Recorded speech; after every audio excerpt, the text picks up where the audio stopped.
Okay, I finally got the tower ready to go up with the tri-bander. It's the amateur radio station KJ4BJ. I just thought I'd do a quick video, or two videos, part 1 and 2 I guess, to show you all how I did this, because people have been asking questions. So we'll start over here at the tower base. It's a Rohn 25G tower. And what I've done is I've poured about a yard of concrete in the ground, maybe a little bit more. That block weighs about 4,200 pounds according to a calculator I found online.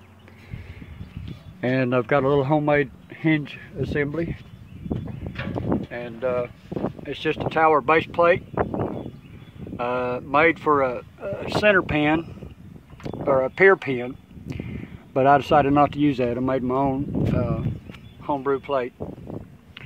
So what I did is I took and welded some 1/4-inch thick solid steel corner brackets on the plate, as you can see there.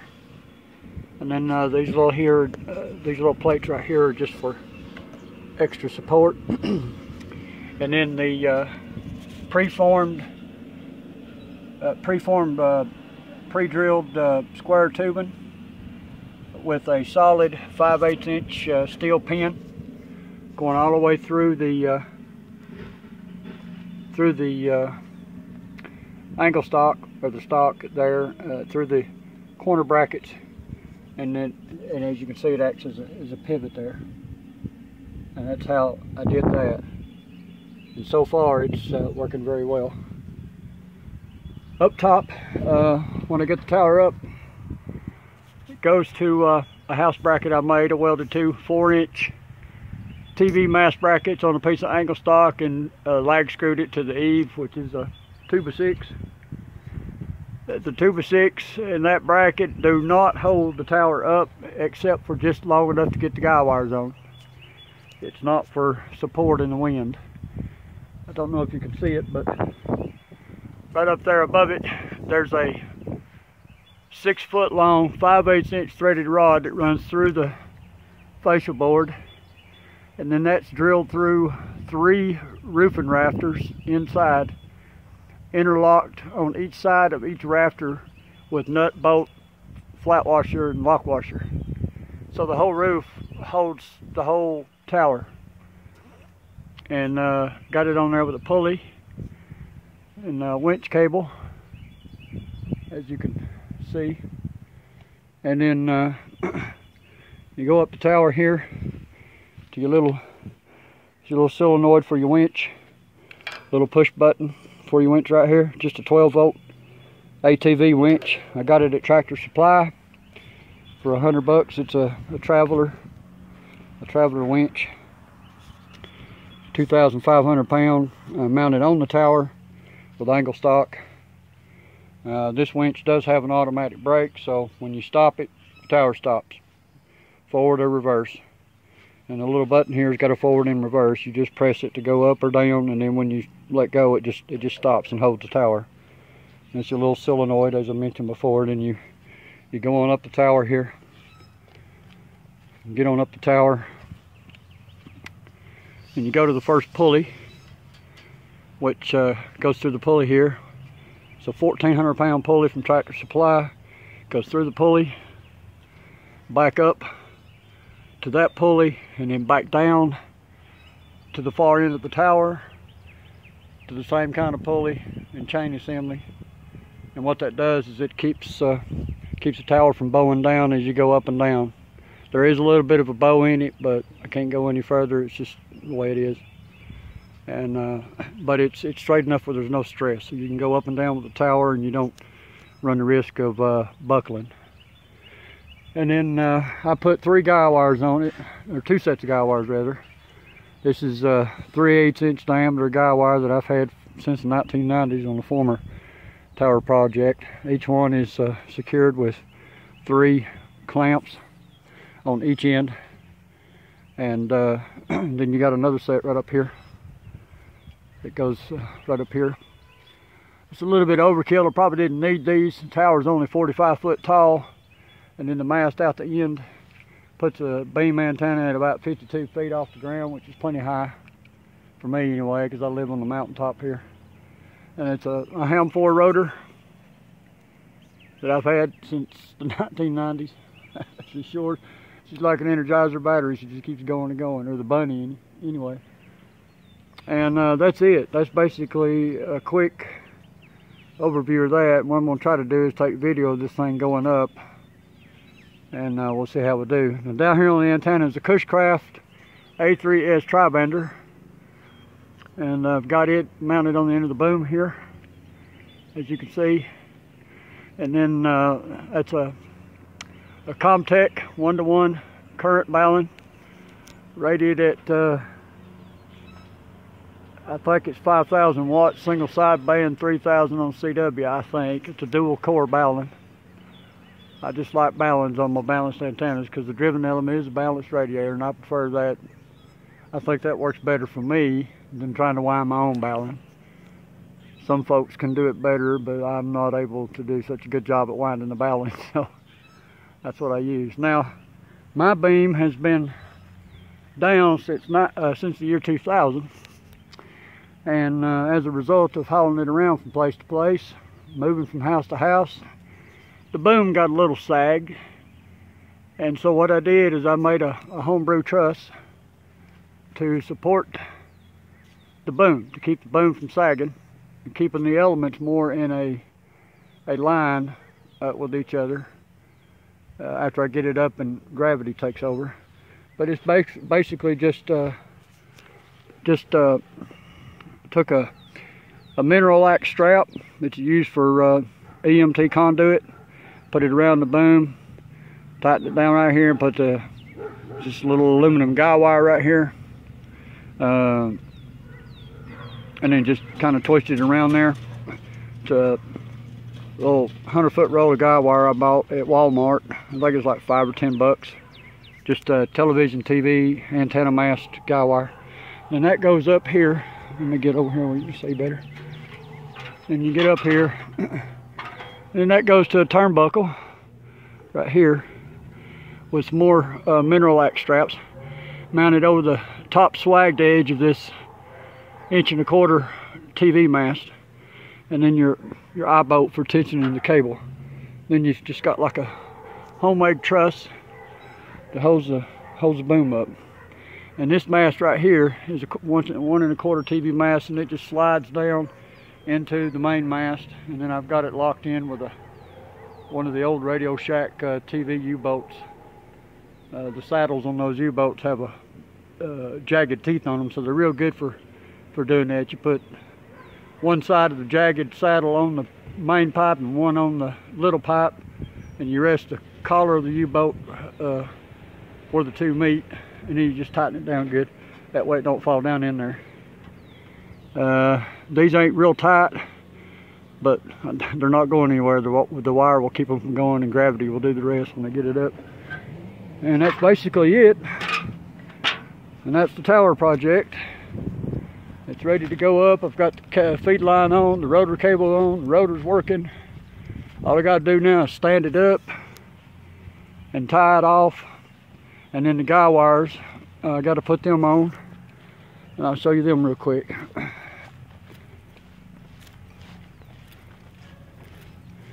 This is a temporary guy wire until I can get everything up in better place, maybe a concrete footer. But this is just a 6-foot long barbed wire steel fence post from Tractor Supply, and just a homemade little assembly here. Some of their U-bolts right here. I don't know if you can see it or not. Maybe you can over here. But you go down here, and the saddle rests up under these lips right here. These little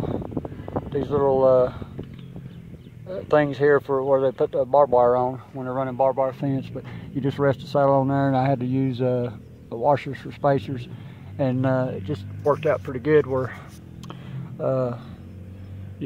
when your U-bolt goes around there, you turnbuckle, fits right in there like that, and then all you have to do is tighten it. Now it is a little bit loose, but the tower's not that tall, and it's just basically just to keep the top of the tower from going too far in the wind, and I can replace that later. But that's what I did for the time being to start. And I'll show you the guy wires on the house. I decided to put eye bolts on the house instead of in the yard. That way I don't have to mow around them. But the big in there is a 5/8 inch bolt. That's a drilled hole through a 2x6 fascia board, and then interlocked with lock washers and flat washers. And then I put a 6-inch galvanized lag screw through the fascia board and into the roofing rafter to hold that fascia board on there.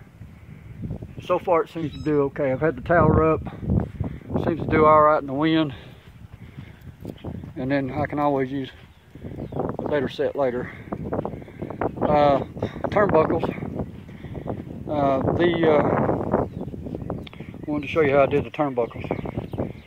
Right here, when the tower goes up, of course this is 1 guy wire, 2 guy wires, and when I get it up, this quick link opens up, and then you slide it onto the eye bolt that I just showed you for the anchor, for the guy anchor. And then you get it in there, and then you just tighten it down. Just a quick, easy way, strong way to connect and then release the guy wires when I need to take the tower down. Works pretty good. These are a little bit oversized, so they're free to move in the wind. Got plenty of room to get both these in and out. I can take and put this on the eye bolt and take it off with the 2 turnbuckles. It's still in the quick link, so that worked pretty good. And then that's the way I'll do the other anchor once I get it in the ground. But that's basically it. And when I get done, I got some more work to do. I got some dirt to smooth, and get the form off the pad and stuff like that. But anyway, that is basically the deal. And then I'm going to try to show video of standing this baby up with the winch and hope that all goes well. I'll get a nice long wide shot here, and then and that's basically it there. You just winch it up, put your U-bolts on the house bracket there to hold the tower in place long enough to put the guy wires on and tension them and get it set, and you're good to go. The guy wires hold the tower up, not the bracket on the house. And then the 2,500 pound winch does a pretty good job. It's a 12-volt winch, and I just use my truck battery with the engine running to power the winch. I got a little, just some jumper cables hooked up, and I'll show you that real quick before we go to the antenna raising section. And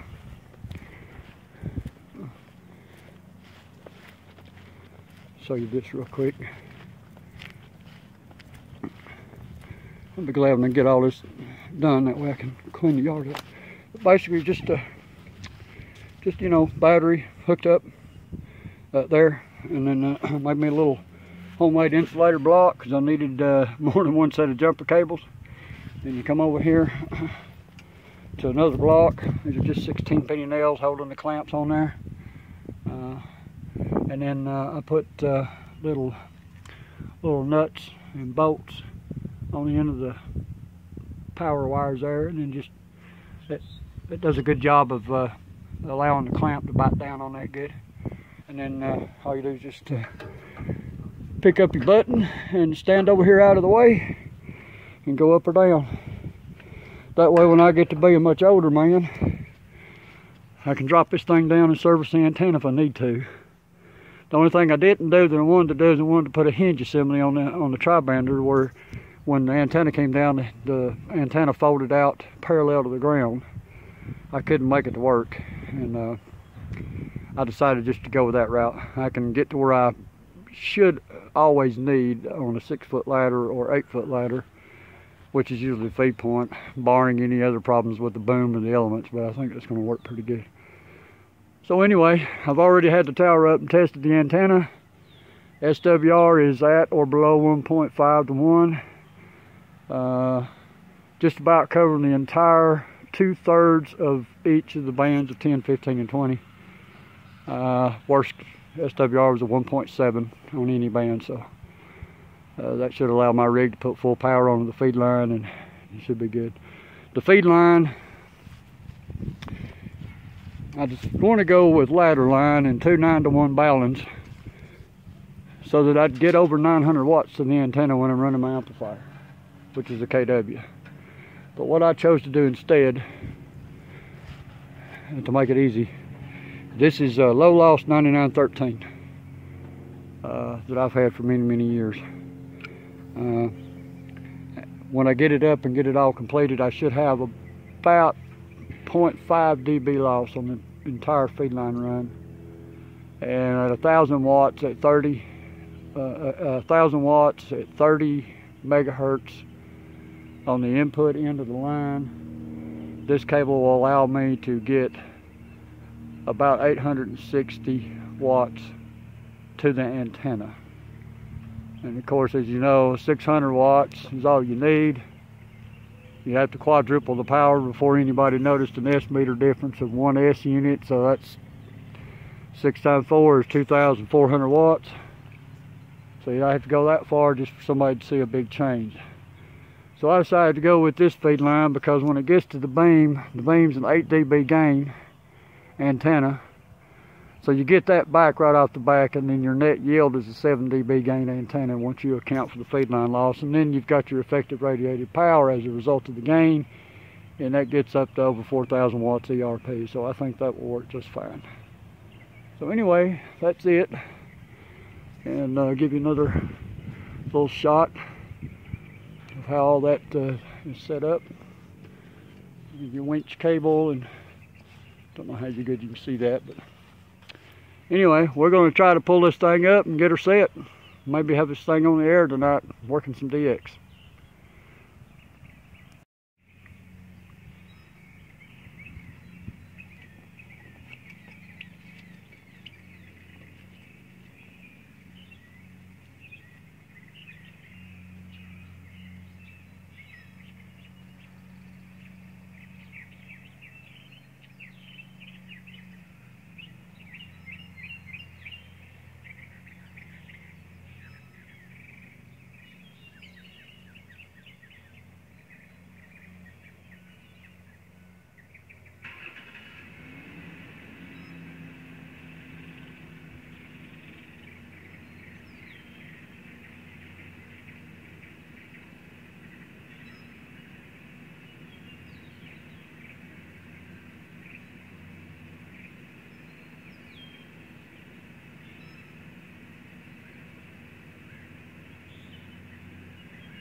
Okay.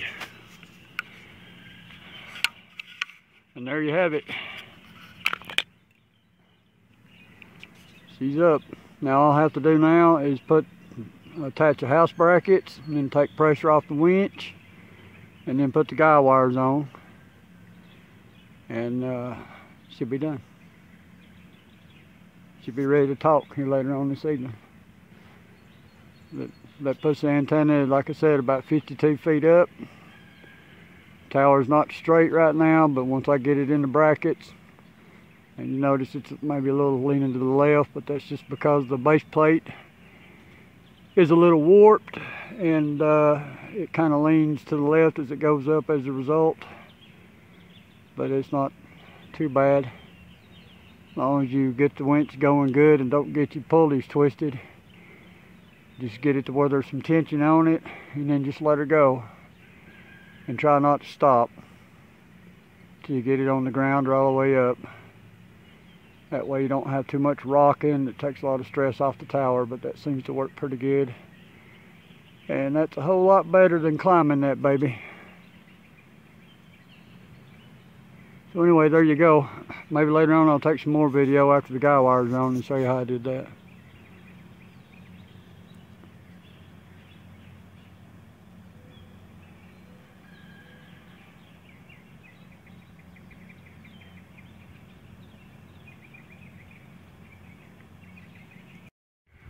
Okay, and here's the guy anchor points. Got the antenna up and everything tied off down to your turnbuckles, and then you got the little quick link there that goes through the eyes of the turnbuckles and then into the 5/8 inch eye bolt. Got them a little bit snug, but I think they're going to hold. And all you got to do is just turn that big long nut right there and open up your quick link. Then your turnbuckles and guys and everything come all off in one shot. So that's basically it. And that's it. All we got to do now is hook up the cable to the radios, and we'll be ready to rock and roll.